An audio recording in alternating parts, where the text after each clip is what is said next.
On the phone, it's a pleasure to welcome back to the program Professor Eddie Glaude. He is a professor of religion and African American studies at Princeton.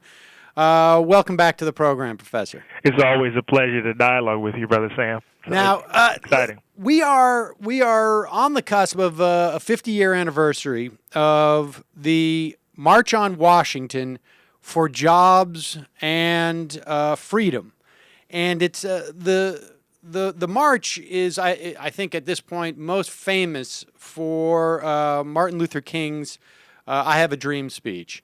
Put this into context for us before, because I want to talk about how this march was developed and get into sort of how, in some respects, there's been I don't know if it's fair to say revisionist history of what the meaning of the march was, but certainly it's been filtered in some way. But Sure. Put it in context for us.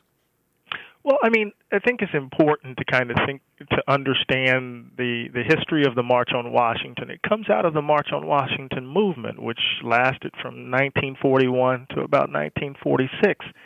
And was rooted in the efforts of A. Philip Randolph and Bayard Rustin and others. A. Philip Randolph, of course, one of the organizers of the Black Pullman Porters, and alongside Chandler Owen in New York, was part of a kind of black labor movement, in some ways the cornerstone of a black labor movement. And then Bayard Rustin, of course, coming out of an organizing tradition of friendship, fellowship, Quaker tradition, pacifist tradition. So it has its origins in this effort to push the president to respond to the economic circumstances of black folks. So there was this desire to push Franklin Delano Roosevelt to really respond to the dire circumstances of black folk in the country. So it was supposed to be a massive mobilization in which black folk and their friends would come and, in some ways, occupy D.C. to bring pressure to bear on the federal government to address the circumstances of everyday ordinary folks. That movement was extended, and Bayard Rustin brought it into 1963 as a part of the Civil Rights Movement. And initially it was supposed to be a massive sit-in of everyday ordinary folk, of black workers, of poor people, of sharecroppers, to bring attention to the devastation that took place in the South, to bring attention to the movement that was going on in the South. So it was supposed to be a massive act of civil disobedience, Sam. And, the story, of course, Malcolm X has the famous description of the March on Washington as the farce on Washington, right? That the federal government Kennedy realized that this was going to be a massive act of civil disobedience, decided to get in front of it, and in some ways transformed it or redirected it to become a kind of mobilization in support of legislation that would eventually be the Civil Rights Act of 1964. That's the part. So it has this radical origin, and then it gets transformed. Yeah, I mean, that's the part that really fascinates me, and to a certain extent, we see how that has reverberated through the decades. I think in common parlance, it's referred to the March on Washington, and that part about for jobs and freedom gets lost here. And I think it was on Twitter when you had mentioned that you were thinking about Malcolm X's perspective on this, and from his autobiography, he really talks. He discusses this march in the context of really co-optation in many respects. Right. I mean, it's really bizarre, in this sense that, again, it was supposed to be a massive act of civil disobedience to call attention to the prevalence of discrimination in the South and throughout the country. And it was in some ways not only co-opted but absorbed, and we can see that now. I mean, look at it. President Obama will be speaking, right, on the 28th at the Lincoln Memorial, right? Unlike the previous presidents, I would prefer him to be perhaps speaking in the well of Congress pushing a jobs bill to respond to the devastating unemployment figures in Black America. I would prefer him pushing legislation from the White House, as J.F. Kennedy was trying to do, actually working politically as opposed to getting in front of this memorialization. So, but it is a kind of example of the way in which the March on Washington has come to symbolize, Sam, the goodness of America. We've come so far, and now we're going to celebrate where we are, and hopefully folks will call attention to the crisis that is engulfing Black America at this moment, as opposed to just simply patting themselves on the back. Yeah, I mean, that is the part that really, I think, that dynamic is one that I think is really sort of playing out in our political consciousness, because, we're at a time where there was reports out today about wage stagnation, and African Americans and the poor have suffered even greater over the course of this recession than obviously the wealthy and white folk. And it seems that there is, I mean, there's a certain amount of frustration that I imagine, that I feel in that we're talking about, sort of focusing on this notion, and certainly there's plenty, I think, to be proud of in terms of what has happened in this country. There's certainly things to celebrate insofar as I don't know 50 years ago, and it seems actually when we say it a really long time ago, right. To imagine the first African American president. But at the same time, we're dealing with problems that seem to be perennially swept under the rug, which is, and in fact, in some ways have been exacerbated when we talk about economics.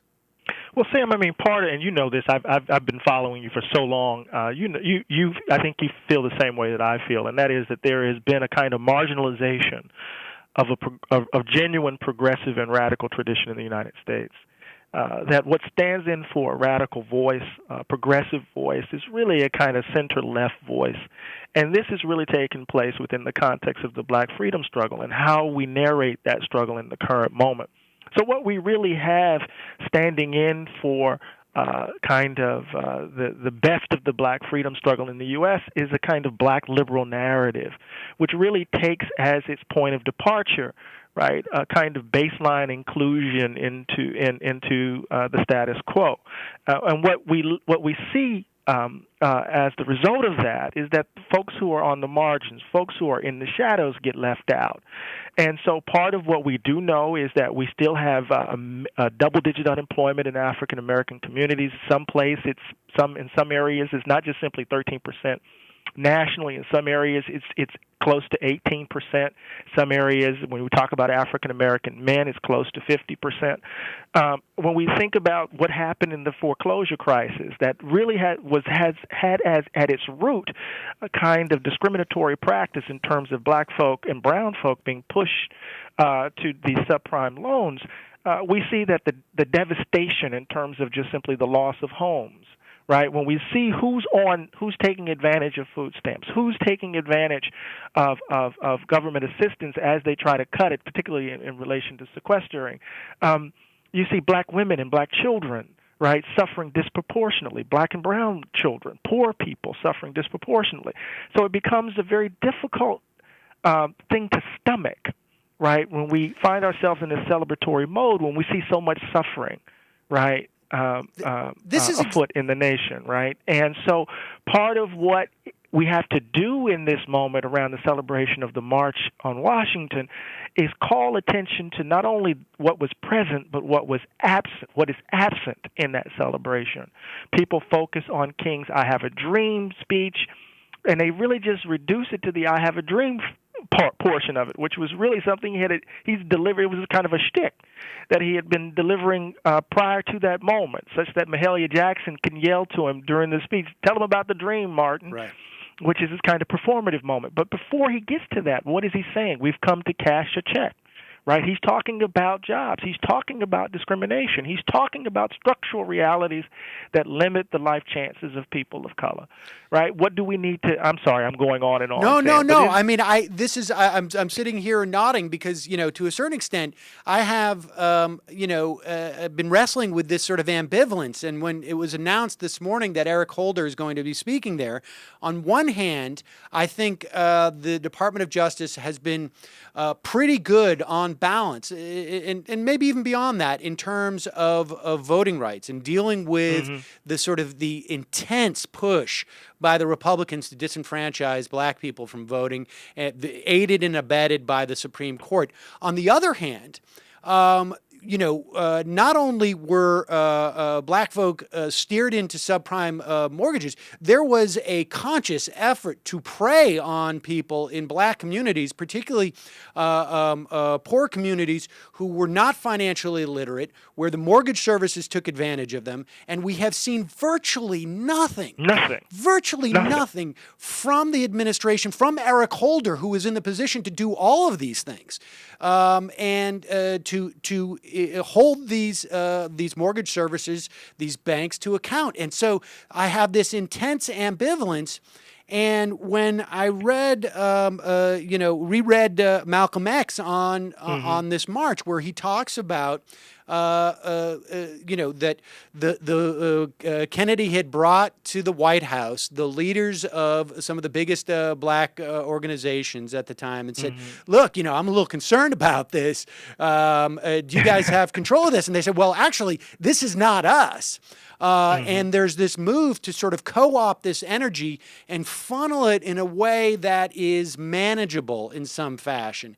Well, you think about what prefaces this moment, right? I mean, we had the George Zimmerman verdict, and you remember what happened, right? I mean, you had this amazing kind of expression of discontent, of anger, of rage. You saw this amazing kind of grassroots mobilization across the country as people took to the streets to give voice to their own sense that the criminal justice system was, in fact, and remains decidedly biased when it comes to young black men and women, or black men and women generally. And you saw this. And then what happened, Sam? The president came out and gave a speech. Had the press conference. And for 3-4 news cycles, that's all what people were talking about. And then suddenly Sharpton, who had called for all of these marches, said, okay, let's just focus our attention now on the 24th and the 28th. We're going to bring all of this. And so all of this grassroots energy that was expressed, the energy had been sucked out of the room, except for the Dream Defenders down in Florida. Yep. And so you had this moment, and then President Obama steps forward, and then the moment becomes all about him.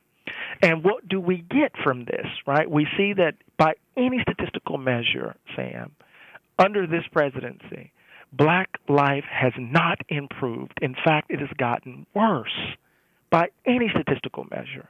And the only thing that we hear from President Obama's defenders is that if it wasn't for him, it would be even worse. Right. That's the kind of baseline response, because we'll get the standard narrative of what he's done for black folks, right? And that he's the president of all of America, right?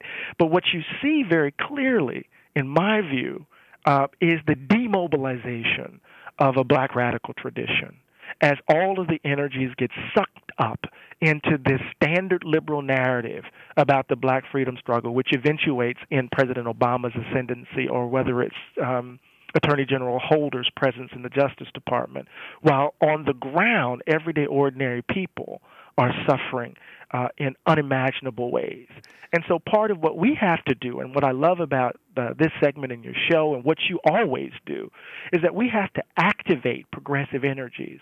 We have to call attention to the absences, right, that will be glaring in this memorialization and celebration of the 50th anniversary. Not only did Malcolm X describe this as the farce on Washington. Remember, on the eve of the March on Washington, Sam, we will be celebrating the 50th anniversary, or recognizing the 50th anniversary of the death of W.E.B. Du Bois.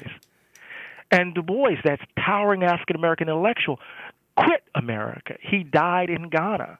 And he actually sent a letter, right? He actually sent word not to be duped by the march, right? That we had to link our struggle our struggle against racial discrimination to a struggle for economic justice. Right. Economic justice rooted not just simply in a certain kind of capitalist imagination, but economic justice rooted, Brother Sam, right, in the sense that everyone should have the ability to earn a decent living and to provide put a home over their head, a roof over their head, and the like. I don't want to get on my little pedestal here, but the March on Washington, the commemoration, is doing political work.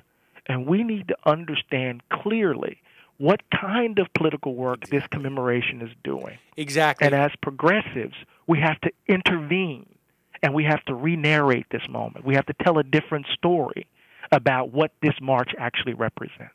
I mean, it's my audience is quite familiar with this, and I quote this often. But back in 2008, my co-host at the time, Mark Maron, a comedian had a great and sadly prescient joke about President Obama, that this is a historic occasion. Finally, African American people are finally going to have the opportunity to be screwed by one of their own, and sadly, it was in many respects very prescient. And when we talk about this, I mean, I think this is exactly why I wanted to talk to you about this sort of this intervention into who owns and dictates the narrative of both what the original March on Washington was about, and even the impetus for that march, or everything that preceded that march, and who owns it now. I mean, you mentioned Sharpton. It's actually Sharpton's National Action Network that is sort of has appropriated this march, and to the extent that it's actually called the National Action to Realize the Dream. And in from my estimation, Al Sharpton, putting aside whether or not he should be the idea of sort of co-opting this, but he has been one of President Obama's greatest defenders in terms of not speaking to these issues of economic justice. And it is so how does one go about doing this? I mean, when you see the co-optation that happened back in 1963 or 64, right, I guess, or in the years 63, right, leading up to it. Yeah. How now, when this has almost been sort of, I mean, it's packaged as a media event. I mean, it's hard to find the line between where this is happening in terms of mobilizing people and this being an extension of a special that MSNBC is holding.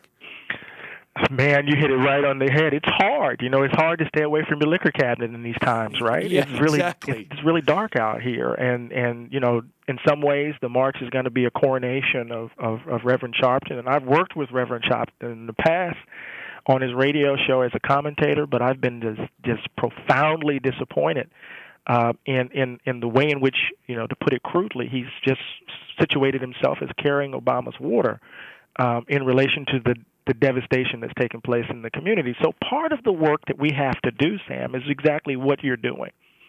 And that is, we have to re-narrate. We have to find venues.